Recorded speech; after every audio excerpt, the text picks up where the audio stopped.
Okay, so speaking of fulmination, President Trump is very, very upset at General Motors. General Motors has just decided that they are going to outsource a bunch of jobs.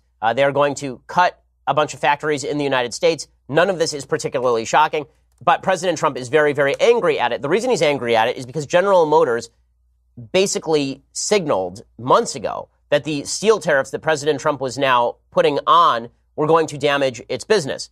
So at a rally in Youngstown, Ohio last year, he talked about how we weren't going to lose any automotive jobs. GM has estimated that the tariffs that President Trump put on steel and aluminum have cost the company hundreds of millions of dollars. They said that this was not the sole reason for the cuts. Ford announced last month that it would be making an unspecified number of cuts as part of a redesign of the company. They say that the tariffs have cost the company $1 billion so far. And Robert Scott, who's a senior economist at the Economic Policy Institute, left-leaning, said despite GM's assertions to the contrary, the company is likely to protect itself against a future economic downturn. He says they can read the crystal ball. They see what's coming. This is chickens coming home to roost on the broader Trump economic policies. Of course, this is a leftist saying so, but this has got President Trump very angry because President Trump likes auto jobs. He likes manufacturing jobs, and he's upset with GM. This has caused President Trump to get very angry at GM and blast them, saying that they better put jobs back in or we're going to kill the subsidies to GM. So just to get this straight, the U.S. government never should have been subsidizing GM. We should have allowed GM to go bankrupt back in 2008.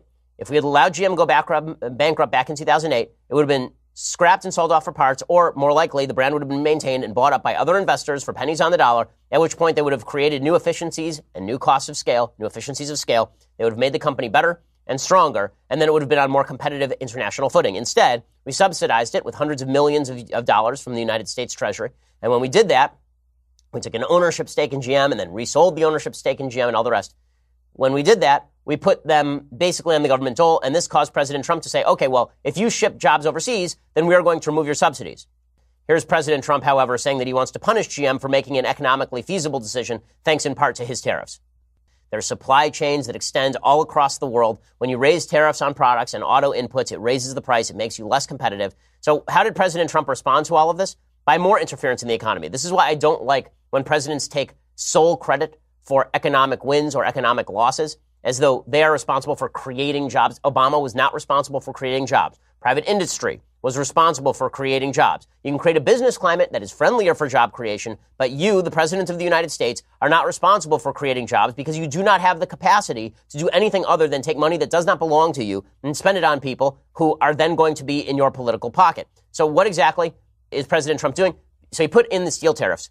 This damaged the car companies. Now, in response, he wants to get more involved in the economy.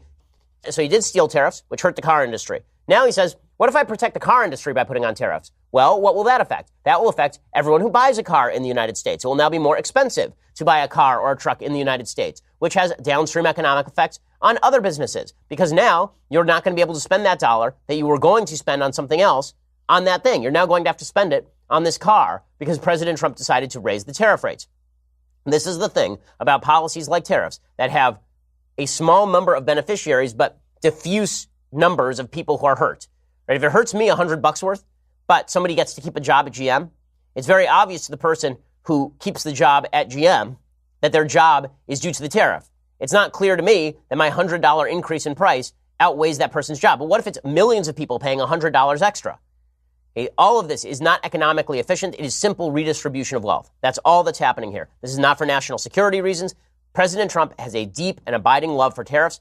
His abiding love for tariffs is going to be extraordinarily economically damaging. He has a very, very strong economy. The economy was probably artificially boosted last quarter because so many companies in the United States decided to import product now as opposed to waiting for President Trump's tariffs to kick in. Right now, a lot of American companies that are exporters are seeing retaliatory tariffs from other countries.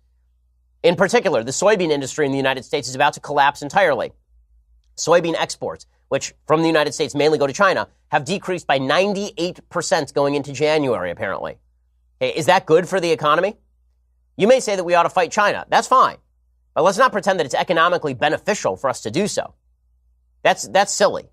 But President Trump, again, when you think that the job of the president is to run things, to run the economy, to run things, then you get yourself into all sorts of hot water here.